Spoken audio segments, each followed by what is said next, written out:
And the countdown is on to Game 1 of the World Series. Tonight in Toronto, we are live at the Rogers Center with extensive coverage. Jays versus Dodgers. First pitch, 8 p.m. And a swing and a fly ball to left field. Back goes Arozarena. She's gone! This was the home run heard around the country. George Springer sealing the Blue Jays win in Game 7 of the ALCS. Fans hoping for a similar performance this evening. And huge news on the Jays lineup. After 7 weeks, Bo Bichette returns to the roster, playing second base for Game 1. And CP24 is the place to be. This is for full Jays coverage. My co-host, Beatrice Vaisman, joins us inside the Rogers Center, checking out all the pregame action. CP24's Melissa Duggan is with fans outside the Rogers Center, and Arthur Zakarian is at Nathan Phillips Square. This is where the city is holding a free Game 1 watch party for fans. This is Live at 5.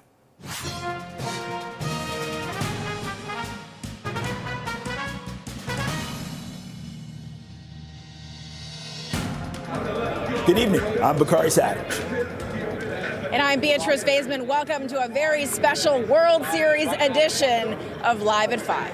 Beatrice, we have a lot of ground to cover, but first I want to start with this. You got to set the scene for us. Talk about the energy that is happening right now, palpable.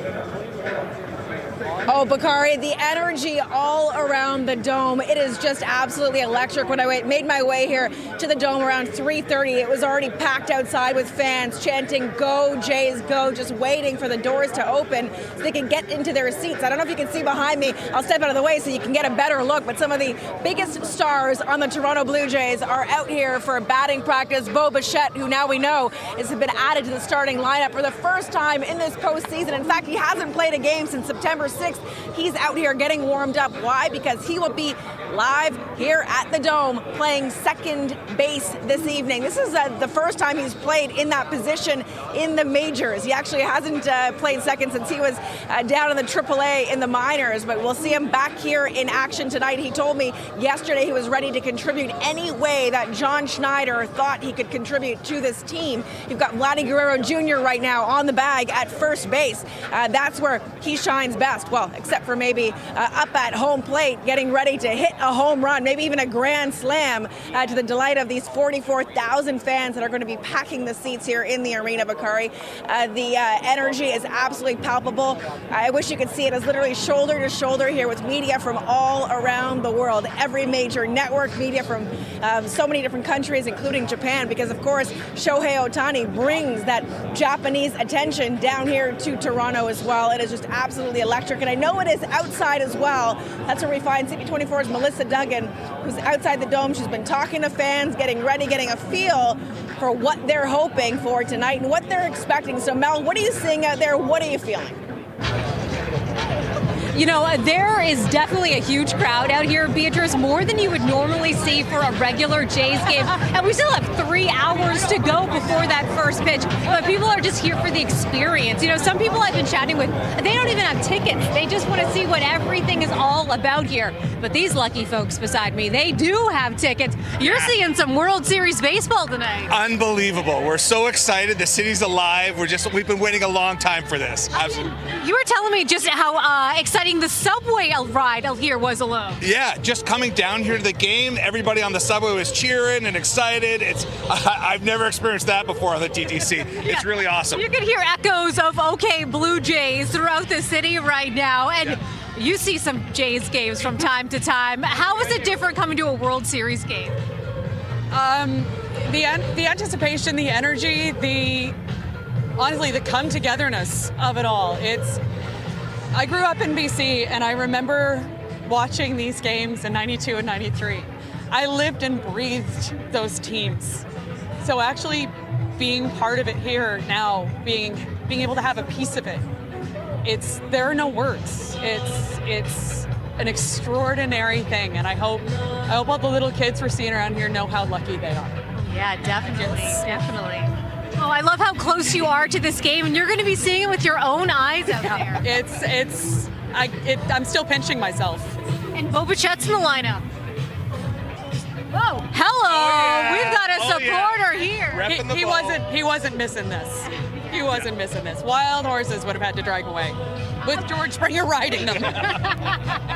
How are you feeling about tonight's game? I am so stoked. I was also around from 92, 93, partying in the streets at that time, and been a long time coming, so I can't wait.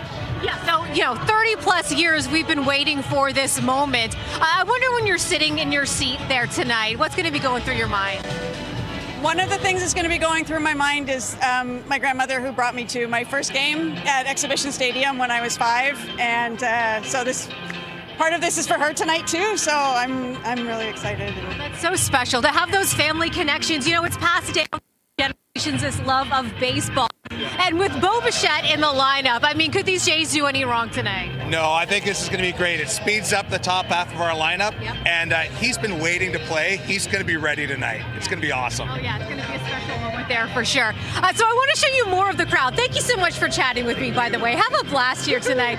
I want to show you more of this crowd that we're seeing just kind of make their way in. The doors just opened a few moments ago at 5 o'clock. So this is the standing room only crowd, most of them anyway, that want to get in there because they want to make sure that they can see that game. Obviously, this is a sold out experience watching this critical moment in Blue Jays baseball history in Toronto with 44,000 plus of your closest friends and all. Let's see how they're feeling about the game. Hey there, we're live on CP24. Let me see your sign. How you feeling about the game? We've taken Shohei out, we've replaced him with Varso. Let's go! Let's go! Or show me what you got. Are the Jays going to come out with the win here tonight? I think we'll take at least one in the series, yeah, for sure. Just one win? At least one. Okay, and would you be satisfied with that? Yeah. Just knowing that we've had this World Series baseball? Yeah. Get him back here, 3-2, win the last 2 games here. They ain't that bad, let's go!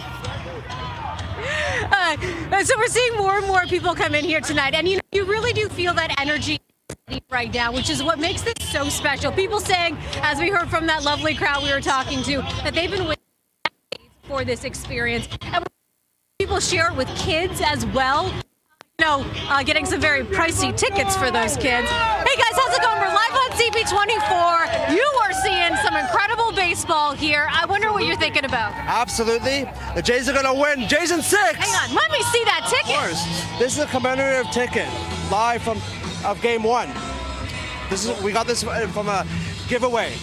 VIP tickets we got today. Oh, terrific. Yeah, you got something to hold on to here. It's not just digital. It's not, yeah, exactly. It's physical. It's a memory that we'll take for the rest of our lives. It's going to be amazing. Yeah, so you're making memories here. What are you expecting from these Jays tonight?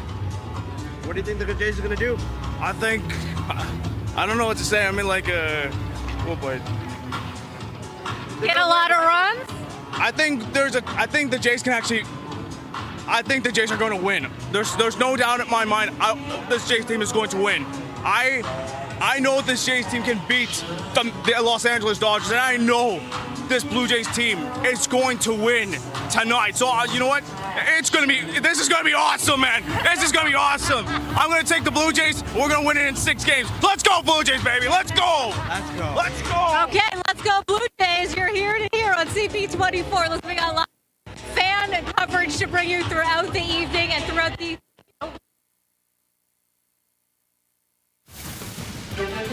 We lost Mel's mic there, but it looks like we'll get that back in action for you shortly. Let's talk about the drive, and definitely a slow one into and out of the downtown core. We'll start off on the Gardner. Thankfully, no problem spots to share with you if you are heading out at this point of the time of the day. But definitely give yourself that extra drive time. It is a busy one heading into and out of the downtown core. This is a peak just heading towards the Jameson stretch. Otherwise, we have some issues on the northbound side of the Don Valley Parkway. Southbound busy as well, but just past Don Mills, we have the center lane out. This is for an earlier collision. Also had some problems on the westbound side of the 401 in the collectors past Weston in the left lane. That's a stall. 2 center lanes out. East 401 past the 427. That's for a collision. And crews were still working on this collision. Westbound 409 approaching the 427. That's in the right lane. This CP24 traffic report is brought to you by 407 ETR. Enjoy the journey with a stress-free commute.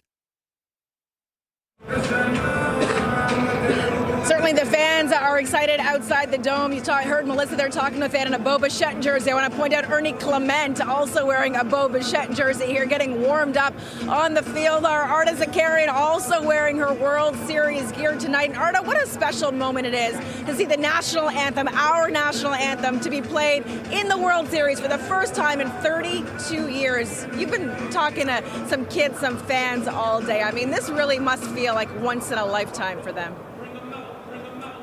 You know, it has truly been incredible to get a feel for the city. Everyone is just so excited. 32 years ago, we last won the World Series, and something else happened 32 years ago. Ian and Amanda first met, and they're sitting right here. Okay. Just excuse me. So Ian and Amanda met, and now they're sitting here in the front row about to watch the game here at Nathan Phillips Square on the big screen here with everybody. So you guys got married 2 weeks ago after meeting 32 years ago. Tell me a little bit about your love story. Well, it all actually started up north. When I started working up north, I'm from Oshawa, right? And then we separated ways and reunited. Yeah. That's amazing. So is this kind of like your honeymoon now? It is. It's a mini honeymoon right now. Yes, it is. Yes. Yeah. What is it like to be here, Amanda? What is it like for you to be here, sitting as husband and wife, but also enjoying this moment with the whole city? It's pretty incredible. We're looking forward to the Jays bringing it home tonight. Do you have memories of them winning the World Series 32 years ago? Absolutely. I remember watching it with my dad back then when it happened. Amazing. What about you? What are your memories like? Absolutely. There's downtown Toronto, both years in a row. Right? It was quite the blast. It was good. Yes. Yeah. And to have it all happen again, where we are, you know, for the new generation who hasn't experienced that before, for this to all happen again, what is that like? It's so grateful. So grateful. You know, even watch the Raptors win. It's amazing to watch Jays win twice, right? And the Raptors win, just waiting on Leafs. That's it. Yeah. Okay. Yeah. This is the sign. This is a sign for the Maple Leafs too. Thank you guys so much. We appreciate it. And happy honeymooning here at Nathan Phillips Square. You know, what a beautiful love story that is. You can come down to Nathan Phillips Square. Everybody can. This is open to the public. This is the city's official watch party. It's called the Bird's Nest, of course. First pitch goes on at 8 p.m. and that's when the screen will light up. There's going to be a DJ here. There's going to be giveaways. Also, get your Blue Jays knowledge ready. There's going to be some trivia in between innings, getting everybody going. But very important, it's kind of chilly out, so make sure you bundle up, bring some blankets, bring your food, bring your drinks, and, you know, cozy up to the rest of the city. Back to you. Okay, continuing our team coverage live from Nathan Phillips Square. That was CP24's Arda Zakarian. Let's head back into the Rogers Center. This is where my co-host for this special edition of Live at 5, CP24's Beatrice Vaisman, joins us. Okay, so B, listen. Everybody is still talking about the Springer Dinger, you know, the one that basically won the ALCS, right? But we also have to talk about this. What is this business about Springer and a horse? Bakari, I'm just going to let you know that I've lost, my ability to actually hear you. Why? Because there's so many people in here already. It seems to already be jamming up some of the signal here when it comes to the cell phones. But on your screen right now, we're showing our viewers a photo of Blue Jay. This is a 13-year-old Clydesdale horse that was donated to the Toronto Police Service by Paul Beeston and the Blue Jays back in 2015. I mean, George Springer has said, if we win the World Series, I want to be riding bareback on a police horse down Bremner Boulevard. And guess what? The Toronto Police Service has said, hey, George Springer, we can make that happen. Just take this one home for us. And so here's Blue Jay, a police horse. This photo shared with me by the Toronto Police Service. Of course, he's wearing his Blue Jay hat, getting in the spirit. And you might remember back when the Taylor Swift concerts happened, Bakari, some of the Toronto police horses were out and about on the south side of the dome in their Taylor Swift friendship necklaces. Don't be surprised if we see Blue Jay and maybe some of his four-legged friends out on Bremner Street a little bit later on this evening. celebrating the fact that the Blue Jays are here on the grandest stage of them all at the World Series. And let's see if they can get this one done against the LA Dodgers. We may just see George Springer, the hero of Game 7 in the last series against the Mariners. We may just see him bareback on Blue Jay riding down Bremner Boulevard. Now that would be something I would pay big bucks to see, Bakari. Springer and a horse. Right now it's 5:15, 10 degrees. This is Live at 5. Right now, what we're going to do is go live elsewhere inside the Rogers Center. The Blue Jays Game 2 starter is speaking live. Played over 12 years now. To every year you go into the season with the hope that you're one of the last two teams playing. That just hasn't been the reality for me, and I'm just really excited for this group and for myself. It's been a crazy ride, and now we're here, and we're excited to kind of show the world what the Blue Jays are all about. Stay in the same row. Kevin, a few years ago, I remember you were in the same room and you were talking about at the end of the 2022 season, you said, we have to learn how to win. And you guys are in the World Series. Just take me a bit through the journey of the past few years and what it's been like to stay in Toronto. Yeah, really this is the reason why I came here. Looking at the roster years ago, after the 21 season, I believe they had the best offense in baseball in 21, and that definitely excited me, being a pitcher. So, but really kind of looking at the names on the roster, knowing that, all those guys, I felt like we're going to be here for a while and really kind of have the foundation of being really good, and also having George being kind of the veteran leader, and also, just looking at, the pitchers that they already had, Barrios and, Manoah. And so, there was a lot to like, and that's ultimately why I came here. The first couple of years were rough and heartbreaking, to get swept, back-to-back years in the postseason and the wild card was tough. And last year was even tougher because I felt like we were a really good team, but just didn't play very well, and we all just kind of got punched in the face. And I felt like the organization did a really great job of looking internally while also kind of figuring out moves they needed to make. And hats off to them for doing everything that they have to get us to this point, and it's taken a lot of different people. Third row on your left, Jordan. Kevin, having thrown the splitter for as long as you have, what have you observed about that pitch becoming a lot more popular across the league, and what has it been like having a couple guys join your team this year that have relied on heavily in Hoffman and Savage? Yeah, it's fun. I think back even to 21 when I signed with the Giants, and they kind of told me, we want you to be a two-pitch guy with your secondary pitch at the time being a pitch that 90% of the league didn't even throw. And I kind of thought they were crazy, to be honest, and didn't know kind of why they thought it would work. But really, then I was having a great spring, and then COVID happened, and really it was kind of the perfect scenario. It was like, I'm only going to make 10 starts. I feel pretty confident that I'll still be able to get a job, even if this goes south. And I was 3 starts in, and I was like, I'm never going to pitch any different than this, and had faced a lot of guys that I faced really early in my career, but I was a completely different pitcher now. And so it was really kind of fun for me to see that pitch just grow and get better and better the more I threw it. And now it's a pitch that, a lot of guys throw, and it's a good pitch when it's on. I think it's the best in baseball when it's on. So it's been really fun to see, and we're going to see a lot of them this series for sure. Stay in the same spot with Chelsea. Hey, Kevin, you kind of talked about it. You've been on really good teams that didn't get here for whatever reason.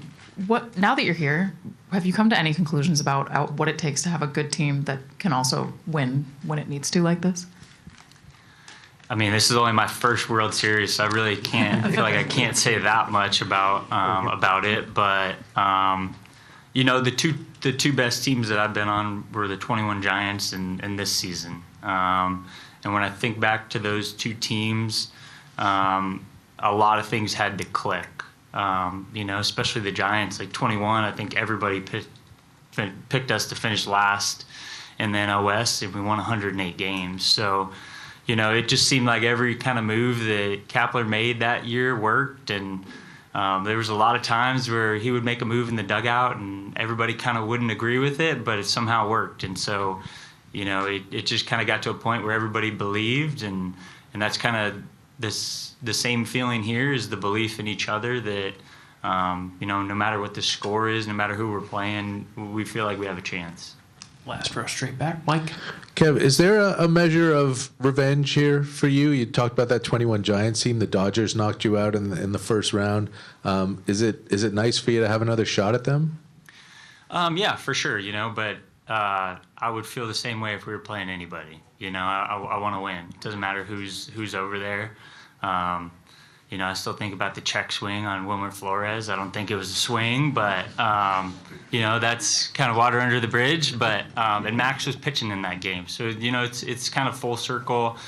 Now I've got to know Max on a personal level, on a professional level. And, what an unbelievable career he has had. And if you've spent any time around him, he has a baseball mind. He doesn't stop. It's nonstop. And there's definitely times I have to kind of distance myself from him at times because he's just go, go, go all the time. But no, I think I would have the same feeling if I was playing anybody.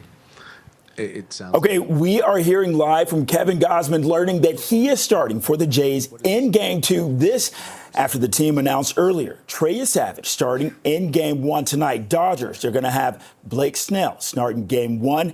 Yoshinobu Yamamoto start in Game 2. Game 1 starts at 8 o'clock tonight. Right now, you're looking at live footage. This is from Chopper 24, high above Rogers Center, ahead of Game 1. Right now, it's 5:21, 10 degrees. This is a special edition of Live at 5.